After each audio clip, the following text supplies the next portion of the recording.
Okay, so this presentation is going to be sponsored by the number 23, and I know there's at least one person in this room, Matt Brown, who knows where I'm going to be going with this. I'm going to talk tonight about what is probably my most public failure to date, and pending the outcome of tonight. And so it started back actually 6 years ago yesterday. I decided that I was going to run in the municipal election, and election day was yesterday 6 years ago. And there were three great candidates running against me. It was a phenomenal time.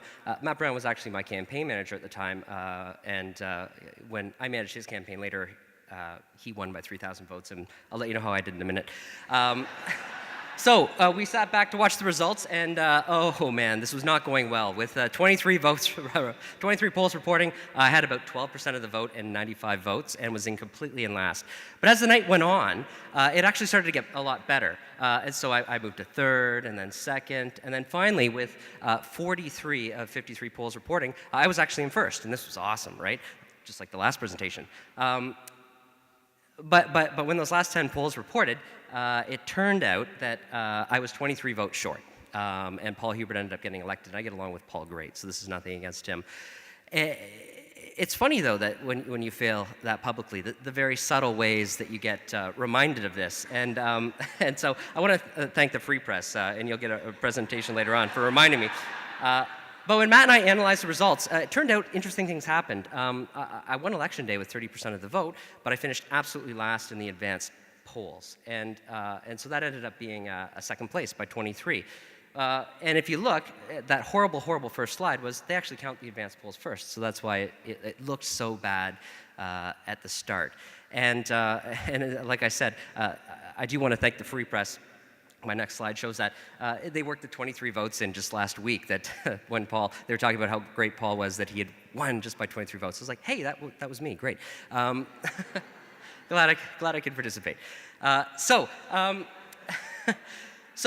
big failure, right? Didn't achieve the outcome. No counsel for me. And I was thinking, what's going to be next? What's going to happen here? Matt and I decided. We sat down and said, we're not going to have a recount. We're just going to embrace the result and let's see what might come of this. So, would opportunities arise?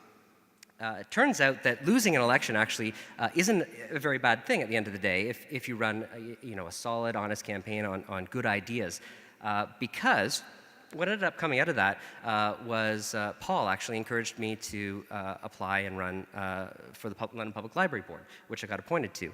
I was in my Optimist Club at the time, and they said, hey, you're out there in the public, why don't you take on a leadership role? Turns out London Public Library gets a cross appointment to the Western Fair Association. I was in the mood to say yes to things, so I said, sure, I'll do that too. Doing that, the library, and losing an election apparently, got notice of the town of Milton, and I applied to be on their municipal election compliance audit committee, and they accepted me. So that was great. So then I decided, I can't possibly take on more stuff, but I will anyways. So I took on leadership positions in each of these organizations I was involved in, becoming president of my Optimist Club, a vice chair of the London Public Library Board, and a fair director for the Western Fair Association. At which point my wife got very concerned about the time I was spending. But instead, I became chair of the London Public Library Board. I got myself elected vice president of the Programming Council on Western, and started to gain more skills out of this failure. Apparently, the library also appoints someone to the museum board, and I said yes to that. And then just last week, I got myself elected president of the Programming Council, and now I'm on Western Fair's Board of Governors. But the interesting thing is, all of this relates back to actually failing at running for a municipal election, and it was one of those things where I didn't realize that doing something wrong or not perfect or not achieving your goal could lead to so many great things. And so, what I thought about here was,